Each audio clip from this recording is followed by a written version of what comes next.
Olá, eu sou Natasha Guiara, apresentadora. Eu também tô juntinho com você aqui na TV Relacionamento.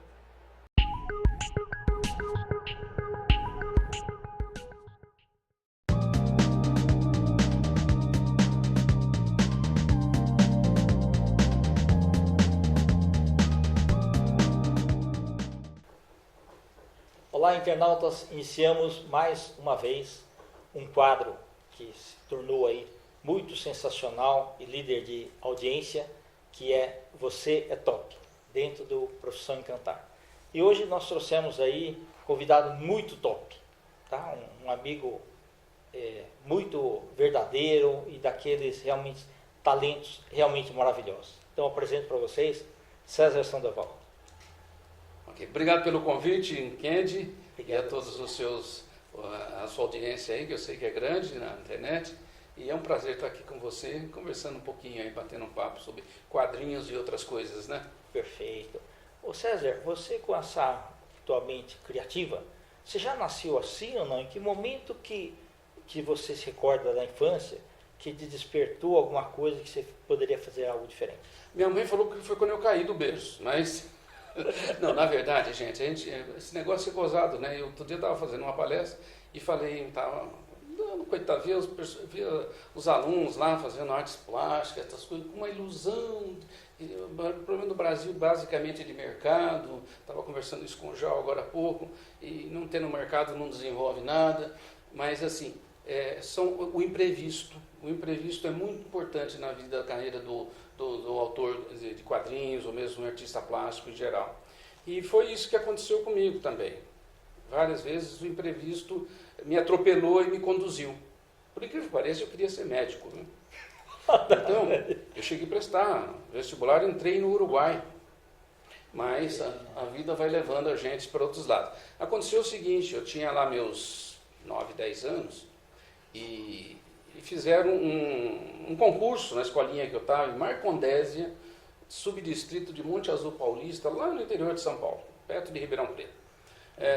E era para criar lá uns desenhos e tal. Mas o meu problema era o seguinte, eu tinha uma rixa com um amigo, que era filho do diretor da escola. Ele tinha uma caixa de lápis de cor. Daquelas excelentes. Aquelas assim, ó. Abria, desabria, voltava, abria, aquilo não parava de abrir. Certo. Eu lembro até hoje, era de um plástico cor de doce de leite. E um lápis, que você não acredita.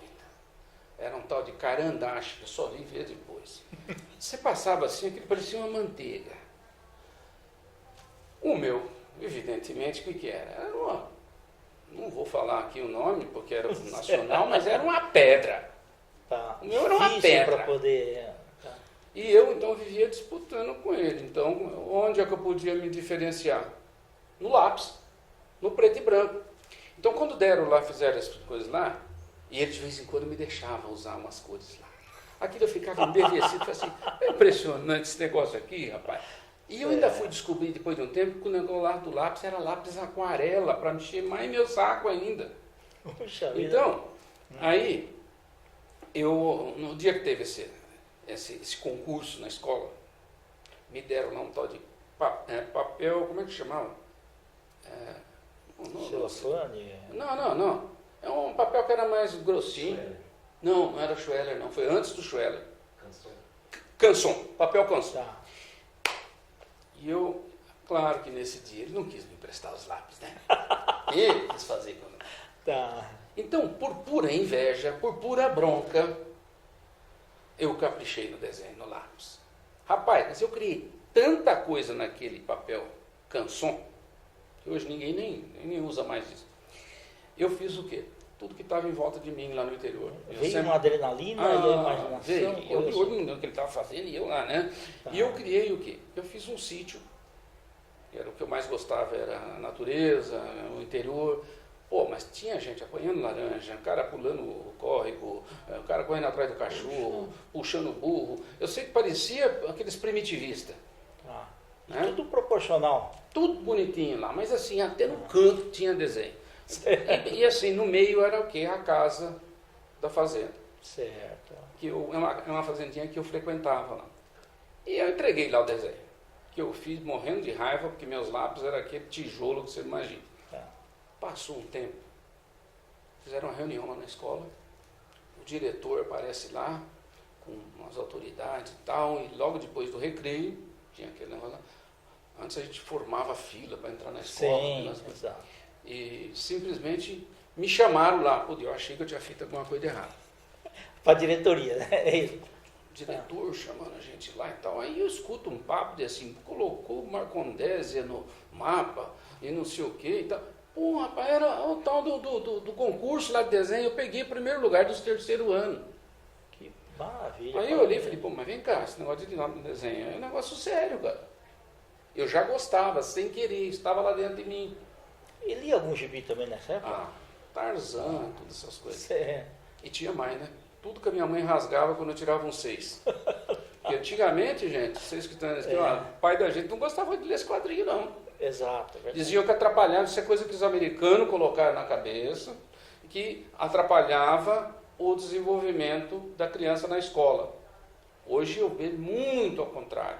O quadrinho, muitas vezes, é a única literatura que certos grupos têm. E a nona arte hoje. Bom, não preciso falar, mas a arte se impõe, a arte não precisa que eu a defenda aqui, porque ela se impõe. Então, mas eu achei interessante o que a falta de um lápis podia fazer. E daí aconteceu o seguinte, gente, como prêmio por ter colocado Marcondésia no mapa, o seu Jordão do Bazar me deu lá uns presentes, fizeram lá, deram livrinhos e outras coisas, e eu ganhei uma aquarela. Puxa vida. Para um caboclo lá do meio do mato, caipirão, que nem falar direito não sabia, uma aquarela, eu fiz uma festa, viu? E daí não parou mais, né? Então a gente continuou aí, sempre fazendo minhas pequenas artezinhas. Mas tudo isso porque o lápis dele era melhor do que o meu. Não, isso é muito legal. Ô César, e quando que te deu aquela vontade de você ser publicitário? Publicitário, de novo imprevisto.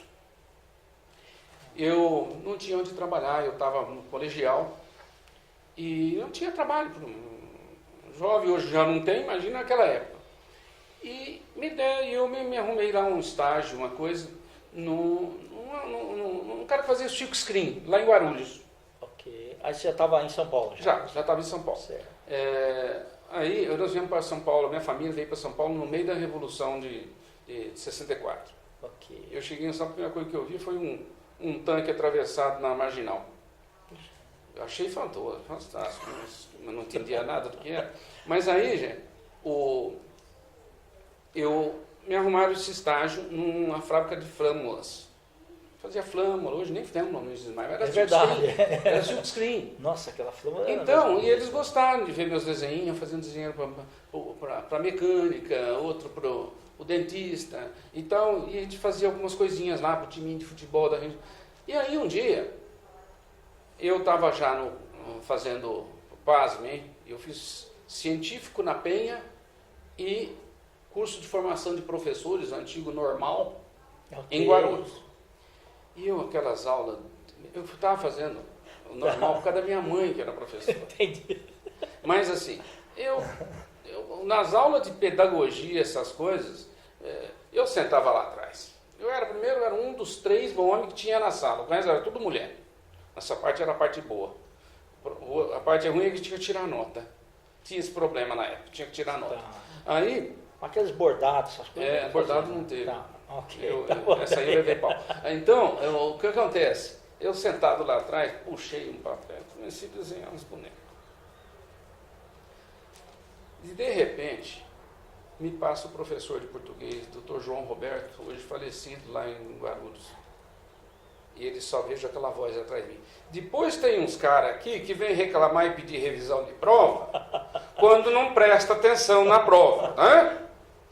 Tudo claro que era para mim, né? Eu lá enchendo o caderno, bonequinho, anotando nada. Resultado, que é moita ali, né? Como minha mãe dizia, tinha medo, mas não tinha vergonha. Então, o que acontece depois? Acabou a aula. O professor me chamou lá fora. Ih, rapaz, a coisa azedou. Sabe o que aconteceu? De novo, o imprevisível. Deixa eu ver aqueles bonecos lá. O que você estava desenhando lá? Não, deixa eu ver lá. Ele pegou puxou um cartão que ele tirou da carteira dele. Era de alguém lá do Maurício de Souza. Puxa vida. Aí, olha, vai lá conversar com esse cara. Passa a mão nessas porcarias tudo aí, seleciona uns melhorzinhos aí, vai lá, mas não faz vergonha pra mim. Rapaz, não é que eu criei vergonha na cara e fui sem meu pai saber nem nada. Eu não sabia nem andar em São Paulo. Maurício de Souza era na Alameda. Onde é que era a Folha de São Paulo? Não, Barão de Limeira. Barão de Limeira. Claro que eu chego lá, regalei Era meus no olhos. pai da Folha mesmo, né? Era na Aí, Folha. Aí eu regalei meus olhos, mas aí eu fiquei um tempinho lá, e aí me fizeram um contato para ver se eu intervalava os desenhos. Intervalar é o seguinte, o animador master faz as posições que eles chamam de key ou de extremas, né? Por exemplo, os personagens vão fazer isso aqui, ó. O animador master faz esse desenho, esse. Os O intermediários. pé de chinelo aí,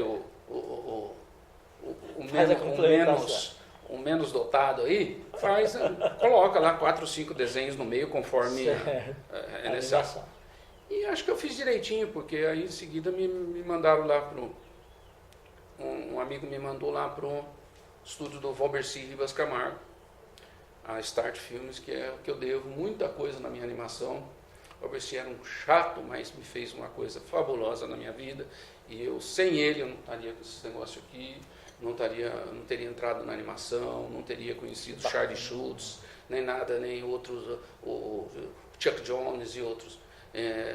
Então o Valbercy me provocou uma vontade danada de pesquisar, de investir nos meus personagens. E foi aí que eu entrei para a animação.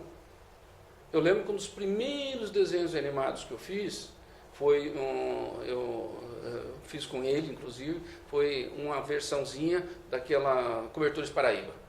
Já é hora de dormir. Então, isso aí na época que TV Invictus estava rendendo, preto e branco, né? Nossa, então, e a emoção foi que isso. você E aí de entrei ver aquilo, né? na hora que a gente vê o primeiro, eu que deu ali esse pedacinho aí, aquilo vai criando um ânimo num jovem, né? Exato. Então foi mais ou menos assim que eu entrei para a publicidade, porque a animação ainda é assim, e sempre foi, há um tempo atrás era mais ainda, a animação toda dependia do que no Brasil?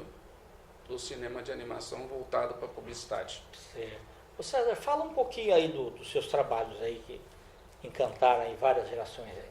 Olha, eu costumo dizer que, de novo, a minha sorte me ajudou muito. Por exemplo, eu já fazia bastante desenho animado, comerciais de televisão, já agora como concorrente do Valbercy, com a minha própria empresa, Sketch, né, mas sempre dentro de um respeito muito grande, porque sim, mestre é mestre, né? Então, eu uma vez perdi um avião.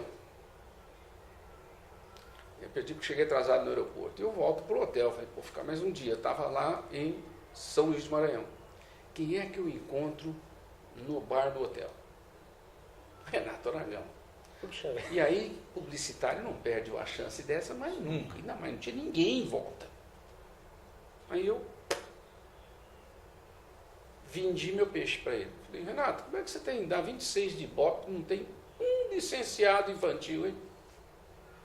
E comecei a conversar com ele, e ele tomando a água de coco lá, e ele também não tinha pego um avião lá, não sei o que tinha acontecido. E eu sei que foi a meia hora mais proveitosa da minha vida. Porque eu dei meu cartãozinho para ele, claro, não era idiota. Sim. Um folheto da Sketch, que era a minha empresa. E falei para ele, se você quiser eu desenvolvo os personagens com você. E aí foi que ele, quando eu voltei, eu passei em Fortaleza, porque eu estava fazendo um trabalho para o governo de lá. Essa é a parte que eu não gosto de lembrar. E aí eu cheguei e já tinham ligado, marcando uma reunião no Rio. Era o Renato. Então ele me chamou lá, eu fui com o filho dele, o Paulinho, e a gente começou a desenvolver os Trapalhõezinhos. Só que, naquela época, eu estava fazendo os Trapalhões numa versão adulta, muito parecida com a da antiga da editora Manchete. Resultado, os bonecos saíam para lá de feio, porque você copiar o que não é bom é uma desgraça, né? Então o que acontece? Não dava, e além disso, né, você desenhar com alguém pendurado aqui, ó. Aumenta o bumbum do Mussum, diminui o nariz do Dedé. Então é um problema danado. Eu já estava assim, gente, eu estava cansado. porque não era o que eu queria lá e tal. Até que chegou um dia, lá pela 15ª reunião, eu lembro que muito rabisco terminava aí em cima dos eletros ali da Varig antiga. Eu peguei e tinha rabiscado. Eu falei, gente, eu não vou fazer mais esse negócio. Não. Que é uma coisa que eu nunca tive na gente, né? Medo e papa na língua, isso eu nunca tive. Cheguei lá, Renato, Paulinho, não vou fazer mais isso não, está saindo uma porcaria, porque vocês são assim, vocês são feios. Vocês são feios. Como é que uma mulher, como é que uma mamãe vai botar isso num sabonetinho infantil, que é esse o nosso propósito, desenvolver um projeto de licenciamento e merchandising. Tem que fazer mais bonito. Quem é que vai querer comprar isso aqui para botar numa fraldinha? Agora, eu acho o seguinte, gente, vocês estão vendo que tem um monte de baby isso, baby aquilo aí?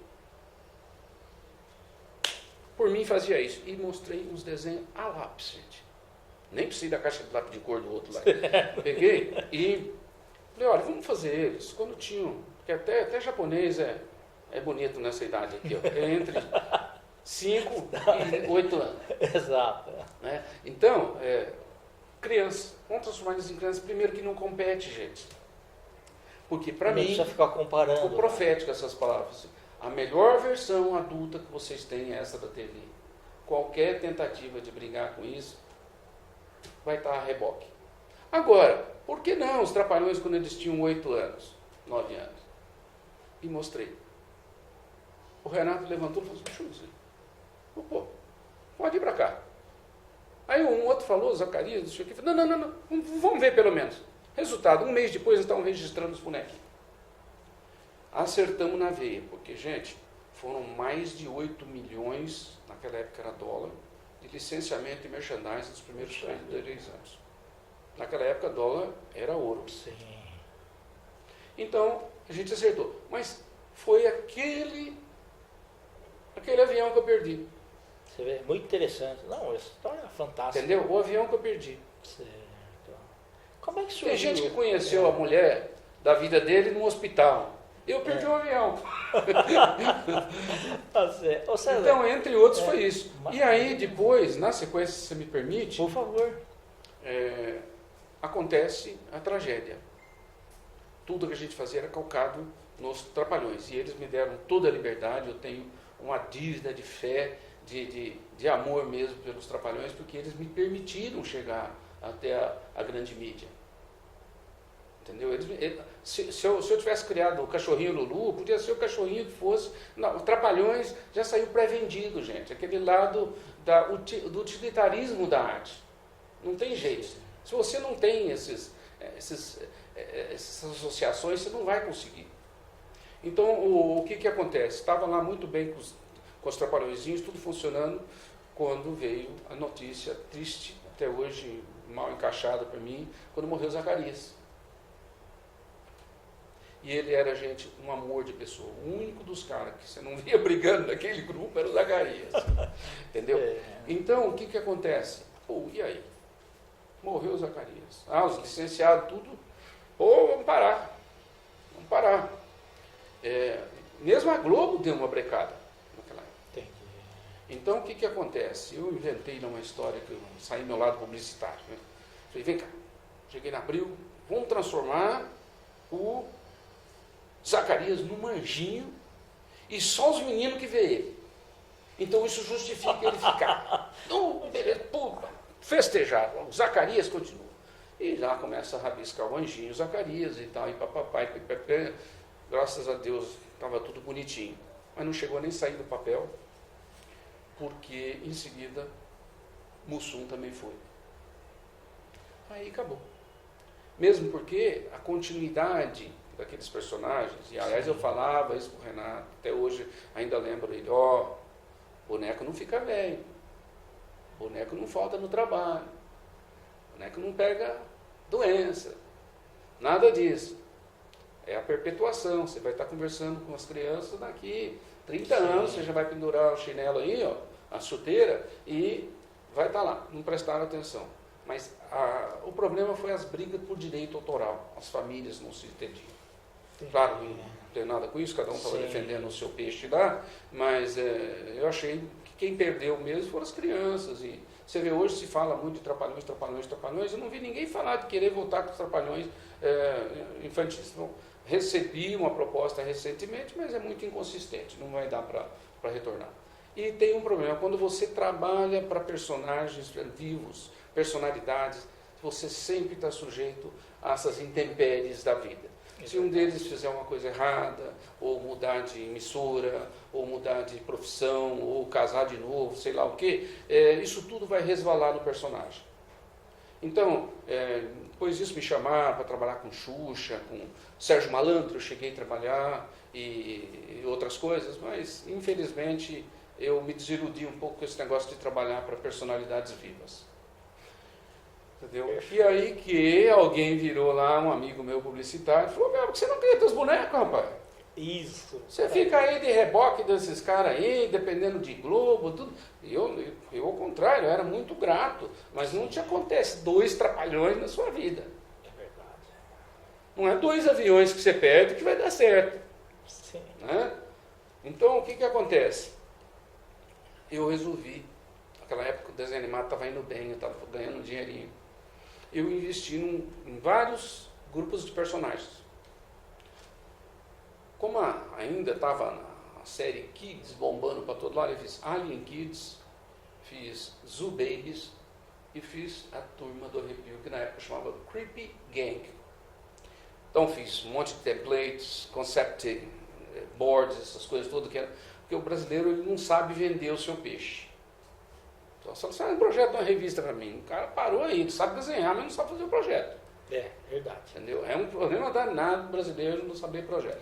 Eu fiz um monte de concept books, trabalhei, afinal eu tinha onde tirar meu dinheirinho, que era dos comerciais, então eu podia investir. Aqui o brasileiro está sempre precisando assim, eu preciso desenhar uma coisa para a semana que vem que eu estou duro. Então, por isso que eu digo assim, não tem desenhista profissional de quadrinho no Brasil. Todo mundo se assusta e quer me bater quando fala. Eu vou falar, por quê? Me mostra um que está vivendo de quadrinho.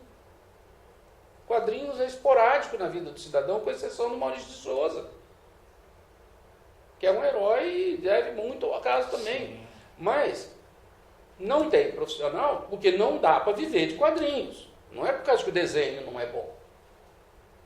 Porque não dá para viver de quadrinhos. Se você vai viver de quadrinhos, você está perdido. Então eu fiz a Turma do Arrepio e investi numa série de viagens dos Estados Unidos para a Meca do licenciamento, a Meca do quadrinho. Eu já conhecia muita gente, que eu fazia muito desenho animado para eles. E aí, se você quiser dar um break, eu explico em seguida. Não, pode falar. Então acontece, daí eu levei essas três famílias de personagens, né? Alien Kids, Zoo Babies e a Turma do Arrepio, que na época era Creepy Gang. Eu apresentei na Hallmarks, apresentei ao pessoal do Chuck Jones, eu apresentei ao Bill Melendez, que fazia toda a animação do Snoopy, ao próprio Schultz, para Hallmark Cards, para o pessoal da United Media. Eu preciso saber o que é que eu vou, gente. Então a primeira coisa que todo mundo me apontou, temática internacional, temática globalizada, está vindo aí, múmia em São Paulo, no Rio e na Indonésia. Entendeu? Porque eles já vêm com uma pré-história. Quando você faz aí um Frankensteinzinho, todo mundo fala, Frankensteinzinho, não precisa se explicar que aquilo era um Frankenstein, um menino que tem 4 parafusos a mais na cabeça. Entendeu? Então, me ajudou, eu acho que aí, que assim, eu me considero melhor criativo do que desenhista. Mesmo porque muito do que eu devo aqui, gente, ó, aqui tem o trabalho de vários desenhistas aqui, viu? Por exemplo, um que eu vou citar, minha vida seria muito diferente sem Paulo Fukui. Sem outros caras, que até alguns já falecidos, outros meio aposentados aí, porque ninguém faz quadrinhos, nem desenho animado sozinho, de cabo a rabo, gente, não tem.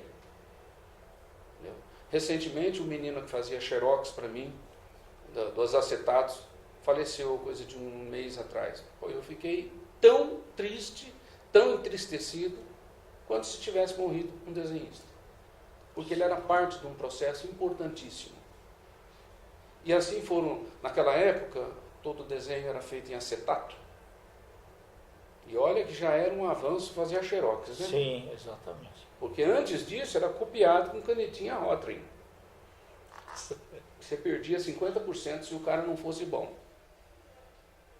Então, eu fui eu devo muito a uma geração incrível, que eu tive o prazer de conviver com um monte de desenhistas muito bons na sketch, como o Alexandre Caldeirão, como o Roberto Spratoff, que depois foi trabalhar nos Estados Unidos, vários caras o Vetilo e outros caras que me ensinaram muito, principalmente postura, viu gente? Desenho qualquer um aprende. Postura profissional, você tem que arrumar referências. Sabe? Aquilo que eu sempre falo, desenhar é a parte possível. Desenhar é a parte possível. Se quiser criar aqui uma lesma voadora aqui, eu crio na hora aqui, mas fazer essa lesma realmente ter vida e conseguir vender a lesma voadora, gente, não é mole. Então, depende muito das associações que você faz na sua vida. Eu, graças a Deus, conheci fabulosos artistas, publicitários também de peso. Entre as coisas que eu posso falar de oportunidades incríveis, quando eu desenhei a primeira nhaquinha da Cleibon, aquela personagem que comia o pão ali. Sim. Fizemos junto com a Almap, e aquela tipo de criação fabulosa que tinha lá, o Pacheco camisa 12 da Gillette. Então, tem aquele negócio também, gente, sabe quem é que faz gol? O cara que se desloca, o cara que rompe a formação do time de lá, Exato. que se coloca à disposição para receber a bola. Então, o meu trabalho maior foi assim, eu vi um outdoor, gente, eu falo, vou ligar para esses caras, de repente eles fazem desenho animado, aí eles fizeram bonequinho, não, por que não? Exato. Então, o meu marketing era aqui, preciso lembrar vocês que não tinha internet nessa época, né? Sim, exatamente. Eu, graças a Deus, comecei no Photoshop 2, em 92, hoje está no CS12, né? É isso? Não, CS12? Sim. Então, e aqueles desenhistas da minha época que conseguiram sobreviver foram os que fizeram a transição para o meio eletrônico. Porque pincel, gente, infelizmente, é um trabalho muito autoral, tem seu valor, mas você faz né? Claro que ainda tem essa vantagem. Tem, quem não quer ter uma aquarela do Maurício de Souza, feito pessoalmente por ele, ou do Charlie Schultz, como eu tenho originais deles. Sim. Mas, assim, para chegar na mídia, você tem que se colocar à disposição da mídia, não tem outro jeito. É verdade. César, nós estamos nos instantes finais. Você quer deixar algum contato seu? Pode ser e-mail, pode ser... Sim, claro, nós estamos tentando, inclusive, voltar com a turma do Arrepio. Se alguém tiver uma ideia arrepiante aí, me diga. Vocês vão me achar na internet, né, no Face, vão me achar também todas as redes sociais aí, eu não preciso deixar aqui para vocês, não. Mas eu também, pelo amor de Deus, não vou deixar o meu WhatsApp, porque já está entupido hoje, né? Então, mas pelas redes sociais vocês me acham, ou então liga para o Kendi aqui, que ele dá o caminho das pedras. Só vou deixar uma última, como esse teu programa tem uma audiência bastante grande, com jovens que estão tentando a vida na área de artes plásticas, assim, ousem, gente. Se tiver que copiar, copie. Se tiver que adaptar, adaptem. Se tiver que ir à luta e fazer dessa loucura a seu meio de vida, faz. A sua loucura é que vai te defender da loucura geral. Aquilo que você é doido por fazer, que você faz diferente, é que vai te fazer diferente.